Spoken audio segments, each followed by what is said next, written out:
आज पूरे देश में यह बहस हो रही है कि राम गोपाल मिश्रा की हत्या गोलियों से हुई या फिर यातनाओं से हुई। मरने से पहले राम गोपाल मिश्रा के नाखून उखाड़े गए थे या नहीं उखाड़े गए थे। मरने से पहले उसे इलेक्ट्रिक शॉक दिए गए थे या नहीं दिए गए थे। और हमारे ही देश का एक तबका यह कहने की कोशिश कर रहा है कि राम गोपाल मिश्रा तो गोलियों से मारा गया। इसमें कौन सी बड़ी बात हो गई? उसके नाखून तो नहीं उखाड़े गए, उसे यातनाएं तो नहीं दी गई। तो आज ऐसे तमाम लोगों से हमारा एक ही सवाल है, क्या राम गोपाल मिश्रा के परिवार को उसकी हत्या का मातम मनाने के लिए आप 24 घंटे भी नहीं देंगे? कुछ लोग ये कहकर अभी से खुशियां मनाने लगे कि राम गोपाल मिश्रा को तो कोई यातना नहीं दी गई थी। क्या यही काफी है? आज आप सबके लिए एक बड़ा सवाल यह है कि क्या गोली मारकर हत्या करना अपराध नहीं है? पिछले 24 घंटों से राम गोपाल मिश्रा की हत्या कहीं पीछे छूट गई और उसे यातनाएं दी गई या नहीं दी गई? उसके नाखून उखाड़े गए या नहीं उखाड़े गए? उसके शरीर पर बिजली का करंट लगाया गया या नहीं लगाया गया? बहस इस बात पर हो रही है।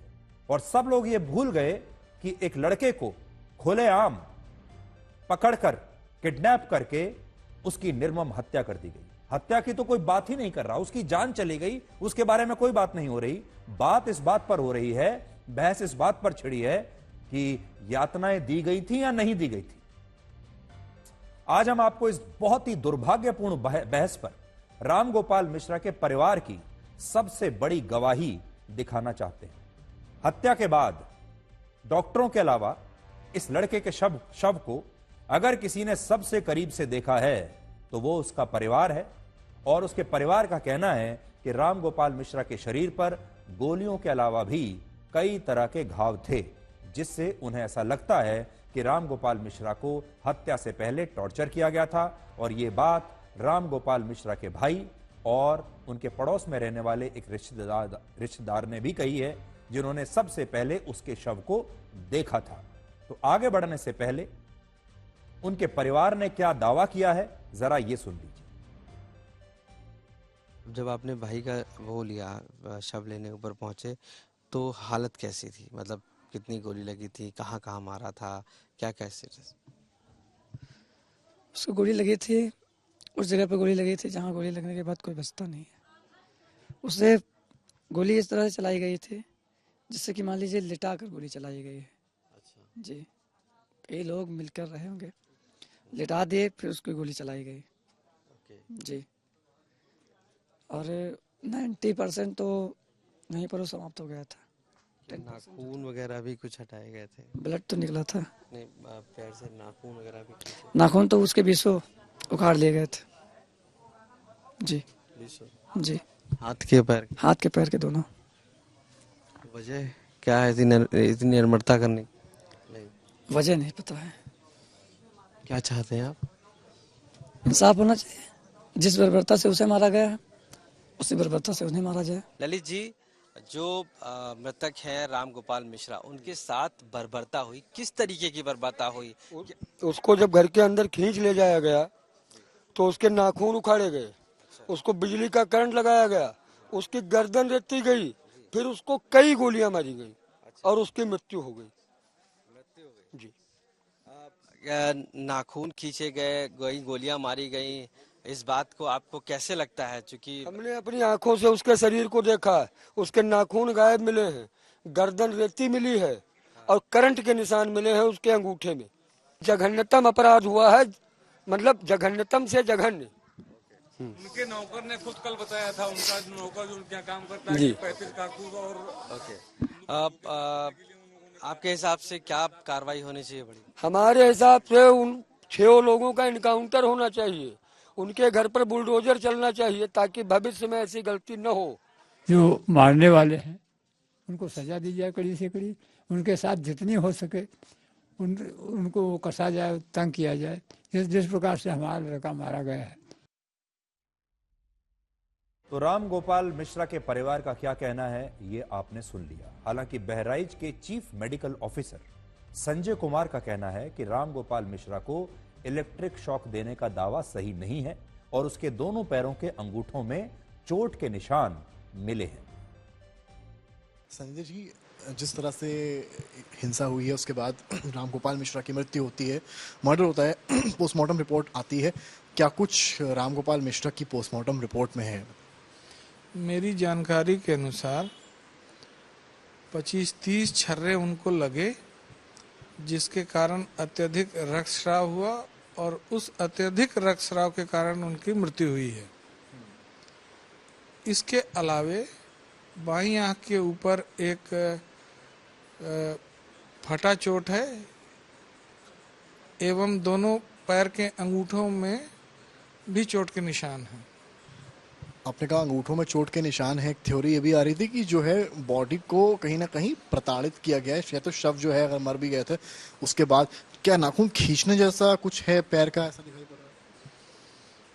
अब इतनी डिटेल में तो हम नहीं बता पाएंगे, लेकिन अंगूठे के मध्य भाग से थोड़ा कम डैमेज है नाखून, चोट है वहाँ। लग रहा है कि खिंचा हुआ है या चोट? अब ये दावे के साथ नहीं बता सकते। चोट है इतना पता चल रहा है, अब खींचने से हुआ है या किसी और चीज से, ये तो जो डॉक्टर साहब लोग किए हैं पोस्टमार्टम वो डिटेल बता सकते हैं। तो आज हम रामगोपाल मिश्रा की पोस्टमार्टम की रिपोर्ट को ही लेकर आए हैं। वो मैं आपको पढ़कर सुनाऊंगा इसमें क्या क्या लिखा है।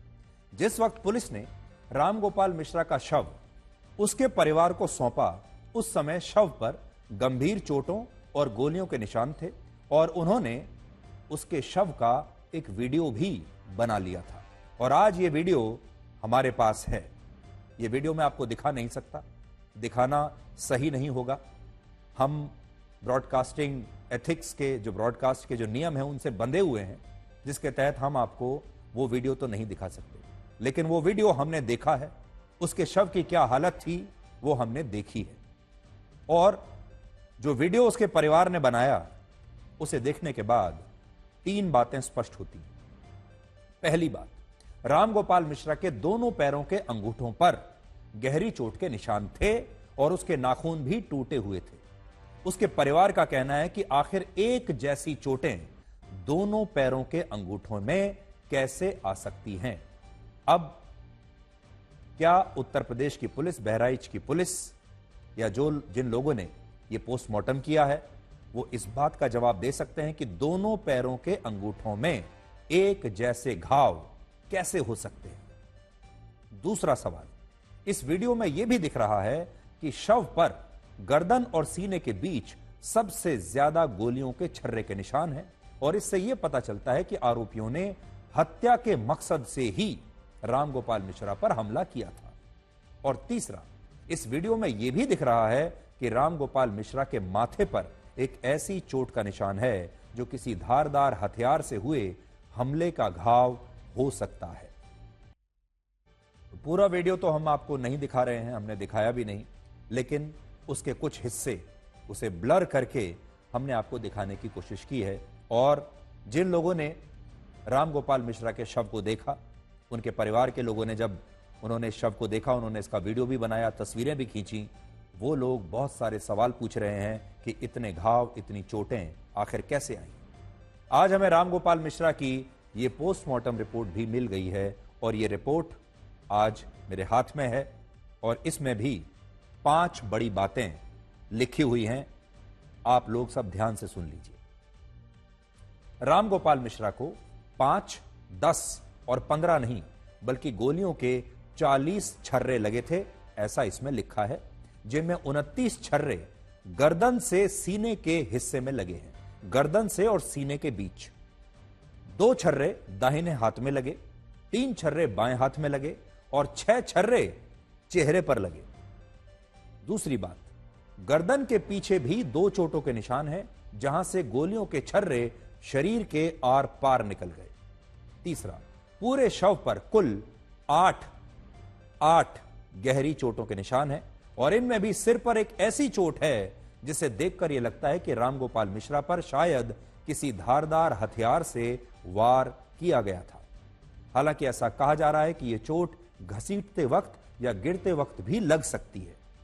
चौथी बात, रामगोपाल मिश्रा के दोनों पैरों के अंगूठों पर ऐसी चोटों के निशान हैं जिन्हें पोस्टमार्टम रिपोर्ट में डीप बर्न इंजरी बताया गया है। डीप बर्न इंजरी उसे कहते हैं जिसमें शरीर के किसी हिस्से की स्किन, यानी आपकी जो स्किन है, आपकी त्वचा जो होती है वो जल जाती है।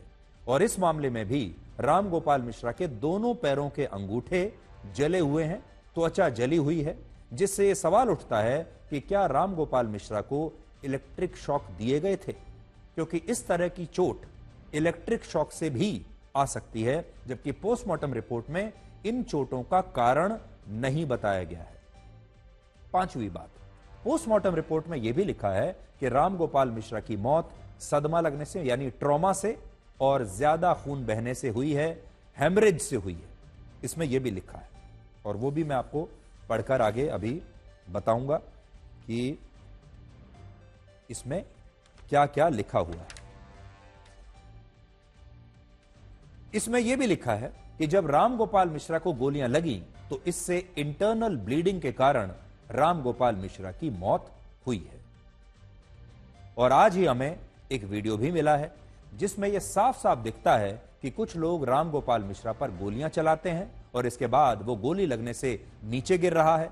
और इस वीडियो में एक लड़का यह भी कह रहा है कि अब्बा वो मर गया।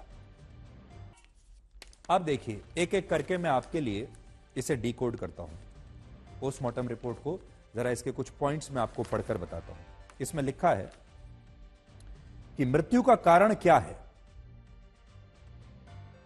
तत्कालिक कारण में लिखा है शॉक एंड हेमरेज। यह कारण है, शॉक एंड हेमरेज की वजह से यह मरा है।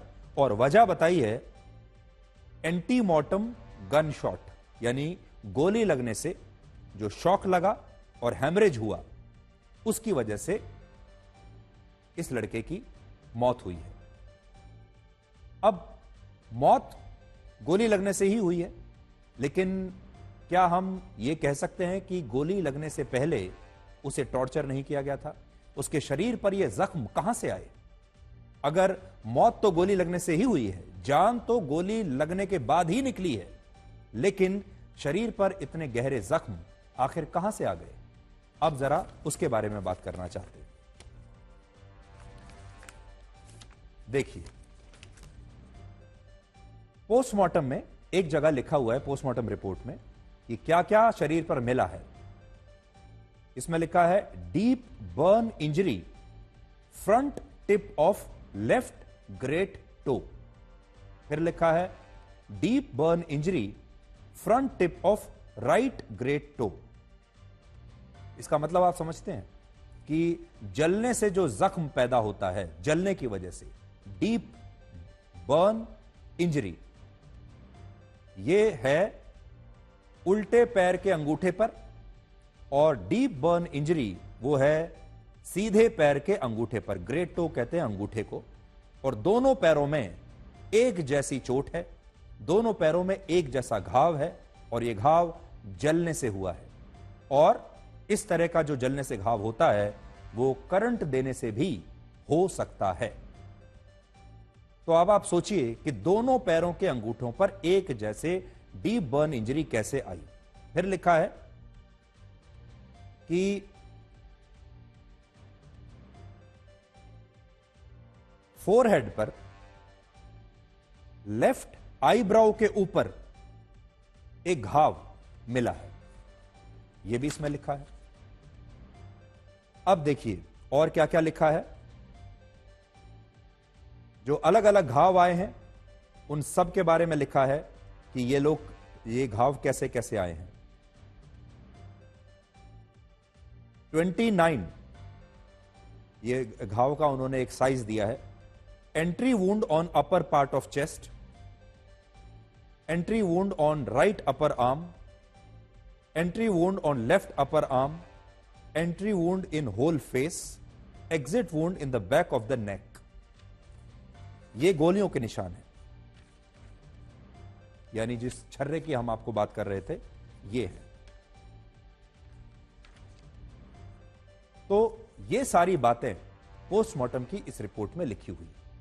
आखिर में हम यही कहना चाहते हैं कि अगर रामगोपाल मिश्रा की हत्या गोली लगने से हुई है तो क्या इसे हत्या नहीं माना जाएगा? क्या यह गुनाह नहीं माना जाएगा? क्या यह सब संविधान के हिसाब से हुआ है? क्या कानून व्यवस्था के हिसाब से हुआ है? और क्या इसकी खुशी मनाई जानी चाहिए कि उसकी हत्या यातनाएं देकर नहीं हुई बल्कि गोली मारकर हुई है? बहुत सारे लोग सिर्फ इसी बात पर बहस कर रहे हैं कि पोस्टमार्टम की रिपोर्ट में तो नहीं लिखा कि उसकी हत्या यातनाओं से हुई है, पोस्टमार्टम की रिपोर्ट में तो यह नहीं आया, लेकिन हत्या तो हुई है, हत्या गोली मारकर हुई है। हत्या के बाद जब पोस्टमार्टम हुआ है तो शरीर पर जख्मों के अलग अलग निशान मिले हैं। क्या यह काफी नहीं है? लेकिन लोग सिर्फ इस बात को बहस का विषय बनाना चाहते हैं कि नाखून निकाले गए थे कि नहीं निकाले गए थे, इलेक्ट्रिक शॉक दिया गया था कि नहीं दिया गया था, और यातनाएं दी गई थी कि नहीं दी गई थी। जैसे कि अगर यातनाएं नहीं दी गई और सिर्फ गोली मारकर हत्या की गई है तब सब कुछ ठीक ठाक है, बाकी हम आपके विवेक पर छोड़ते हैं।